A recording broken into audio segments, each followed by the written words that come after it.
പ്രതീക്ഷകൾ ബേസിക്കലി എല്ലാ സ്ഥാനാർത്ഥികൾക്കും വിജയപ്രതീക്ഷ തന്നെയായിരിക്കും, ഒപ്പം എനിക്കും. പിന്നെ ഇതിനകത്ത് നമ്മൾ കാണുന്ന വെച്ചാൽ പോളിംഗ് കഴിഞ്ഞ തവണത്തേക്കാൾ കുറവാണ് നടന്നിരിക്കുന്നത്. 68% ഞാൻ വായിച്ചറിഞ്ഞത്. അപ്പോൾ കണക്കൂട്ടൽ പ്രകാരം 9 ലക്ഷം അല്ലെങ്കിൽ 9 ലക്ഷത്തിന് താഴെയായിരിക്കും വോട്ടിംഗ് നടന്നിരിക്കുന്നത്. ചുരുക്കി പറഞ്ഞാൽ എനിക്ക് നല്ല ബോധമുണ്ട്. ഇലക്ഷൻ തുടങ്ങുന്ന സമയത്ത് 2019 കണക്ക് വെച്ച് നോക്കുകയാണെങ്കിൽ അന്ന് 1 ലക്ഷം വോട്ടാണ് BJPക്കുള്ളത്.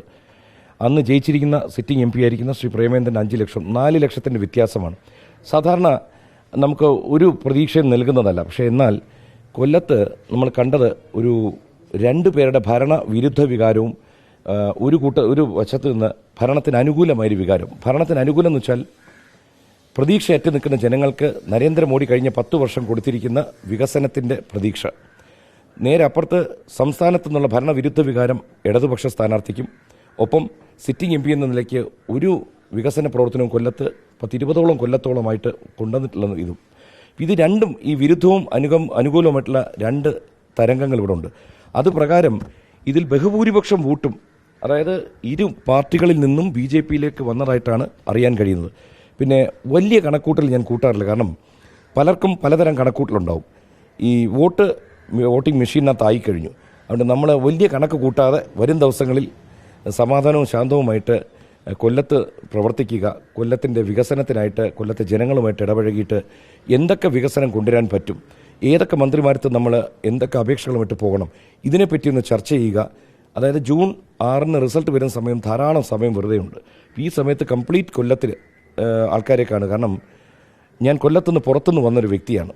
എന്നിട്ട് കഴിഞ്ഞ ഏകദേശം 26 ദിവസമാണ് വർക്ക് ചെയ്തെങ്കിലും അതിന് 4 പ്രധാന നേതാക്കൾ വന്ന ദിവസം ജനങ്ങളുമായിട്ട് ബന്ധപ്പെടാൻ അധികം കഴിഞ്ഞില്ല. അപ്പോൾ 22 ദിവസമാണ് എഫക്റ്റീവായിട്ട് ജനങ്ങളുടെ കൂടെ വർക്ക് ചെയ്യാൻ കഴിഞ്ഞത്. ഈ 22 ദിവസം കൊണ്ട് ജനങ്ങൾ അങ്ങേറ്റം സ്നേഹം, അംഗീകാരം ഇതെല്ലാം തന്നാണ് പ്രചരണത്തിലുടനീളം എന്നെ കൊണ്ടുപോയത്. പ്രത്യേകിച്ച് താഴെത്തട്ടിലെ പ്രവർത്തകരോടും നന്ദി പറയുകയാണ്, ഒപ്പം മാധ്യമ സുഹൃത്തുക്കളോടും. കാരണം എല്ലാ ജില്ലകളിലും മാധ്യമം വർക്ക് ചെയ്യുന്നുണ്ട്, എല്ലാം ഉണ്ടെങ്കിലും ഞാൻ പ്രത്യേകം ശ്രദ്ധിച്ചത് കൊല്ലം ജില്ലയിൽ തന്നെ ഇപ്പം ഞാൻ പ്രചരണം നടത്തിയെടുത്ത് ഞാൻ നേരത്തെ പറഞ്ഞു, ഇവിടുത്തെ വളരെ വീക്ക് പാർട്ടിയായിരുന്നു. എന്നിട്ടും മാധ്യമം അങ്ങേറ്റം ഒരു ശ്രദ്ധയോടുകൂടി നമ്മുടെ കൂടെ പ്രചരണത്തിന് വന്ന് വളരെയധികം സഹായിച്ച് ഇന്നിപ്പോൾ നെക്ക് ടു നെക്ക് 3 സ്ഥാനാർത്ഥികൾ നിൽക്കുന്നത്, ആർക്ക് വേണോ വിജയിക്കാമെന്നുള്ളൊരു നിലയിലെത്തി. അതിന് പ്രധാന കാരണങ്ങളൊന്ന് പാർട്ടി പ്രവർത്തകരുത്, നരേന്ദ്രമോദിയുടെ വികസനം, ഒപ്പം മാധ്യമത്തിനും വലിയ റോളുണ്ട്. അപ്പോൾ ഞാൻ പറഞ്ഞു വരുന്നത് വെച്ചാൽ എല്ലാവരും ഉറ്റുനോക്കുന്നുണ്ട് കൊല്ലത്തെപ്പറ്റി. കൊല്ലത്ത് ധാരാളം വികസനം കൊണ്ടുവരാൻ പറ്റും. കൊല്ലത്തെ ഒരു കേരളത്തിലെ തന്നെ നമ്പർ 1 ജില്ലയാക്കണമെന്നാണ് എൻ്റെ ഒരു ആഗ്രഹം. അതുകൊണ്ട് വരുന്ന ദിവസങ്ങളിൽ കണക്ക് കൂട്ടലുകളെക്കാൾ എനിക്ക് ഇവിടുത്തെ ജനങ്ങളുമായിട്ട് ഇടപഴകിയിട്ട് ഇവിടുത്തെ എന്തൊക്കെ മേഖലകളിൽ പുരോഗമനം ഇല്ലാതെ കിടക്കുന്നു, എവിടെയൊക്കെ വികസനം കൊണ്ടുവരാൻ പറ്റും, ഇത് മന്ത്രിസഭ ഉണ്ടാക്കിയാൽ, കേന്ദ്രത്തിൽ മന്ത്രിസഭ വന്ന ഉടൻ തന്നെ എനിക്ക് അവരുമായി ബന്ധപ്പെട്ട് കൊല്ലത്തിൻ്റെ വികസന പ്രവർത്തനങ്ങൾ ആരംഭിക്കണമെന്നാണ് എൻ്റെ മനസ്സിലെ ആഗ്രഹം. സ്വാഭാവികമായിട്ടും 9 ലക്ഷത്തിൽ താഴെ വോട്ടാണ് പോൾ ചെയ്തിരിക്കുന്നത്. എല്ലാ സ്ഥാനാർത്ഥികളും ഒരു 3-3.5 ഉദ്ദേശിക്കും. അത് കിട്ടുന്ന വ്യക്തി ആരാണെങ്കിലും ജയിക്കും. അപ്പം നമുക്കും പരമ്പരാഗതമായ വോട്ടുകൾ ഇവിടെ ശരിക്കും പറഞ്ഞാൽ നല്ലൊരു സ്ഥാനാർത്ഥി ഇല്ലാത്തത് കൊണ്ടോ അല്ലെങ്കിൽ കാര്യമായ പ്രവർത്തനം നടക്കാത്തതുകൊണ്ടോ ഇതുവരെ കിട്ടിയിട്ടില്ലെന്നാണ് പലരും പറഞ്ഞു കേൾക്കുന്നത്. ഈ ഒരു അവസ്ഥയിൽ ഒരു 3-3.25 ലക്ഷം വോട്ട് വരെ കിട്ടാം. 2.25 മുതൽ 3.25 ലക്ഷം വോട്ട് വരെ കിട്ടാമെന്നാണ് കണക്കൂട്ടൽ.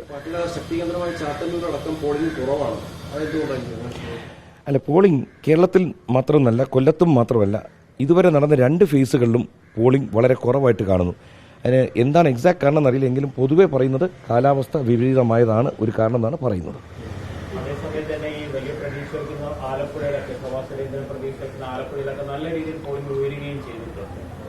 അല്ല, സ്വാഭാവികമായിട്ടും ഞാൻ പറഞ്ഞില്ലേ, ഒരു 5-6 മണ്ഡലങ്ങളിലാണ് 70 കടന്നിരിക്കുന്നത്. അപ്പോൾ അവിടെ പ്രത്യേക സാഹചര്യങ്ങളുണ്ടാവാം ഓരോ സ്ഥലങ്ങളിലും. കാരണം വെച്ച് കഴിഞ്ഞാൽ ഇപ്പോൾ ഈ പറഞ്ഞ പോലെ ഓരോ സ്ഥാനാർത്ഥികളനുസരിച്ച് മാറ്റം വരാം. കാരണം ഇവിടെ പ്രധാനമായും ഞാൻ പറഞ്ഞു, ഒരു സ്ഥാനാർത്ഥിയുടെ പുറത്ത് മാത്രമേ ഒരു പ്രോ ഇൻകംബൻസി എന്ന് പറഞ്ഞ് വന്നിട്ടുള്ളൂ. അതായത് ഭരണത്തിനോട് അനുകൂലമായിട്ടുള്ള തരംഗം.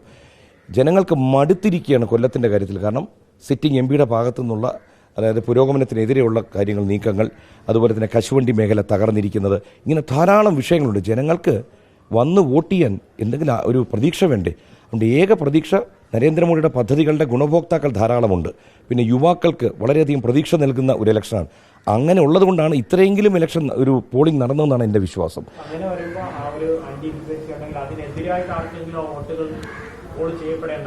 സ്വാഭാവികമായിട്ടും ആൻറ്റി ഇൻകംബൻസി വരുമ്പോഴത്തേക്ക് ഇതിൽ ആ വോട്ടുകൾ രണ്ട് ഭാഗത്തുനിന്നും കിട്ടാൻ സാധ്യത NDA സ്ഥാനാർത്ഥിക്കാണ്.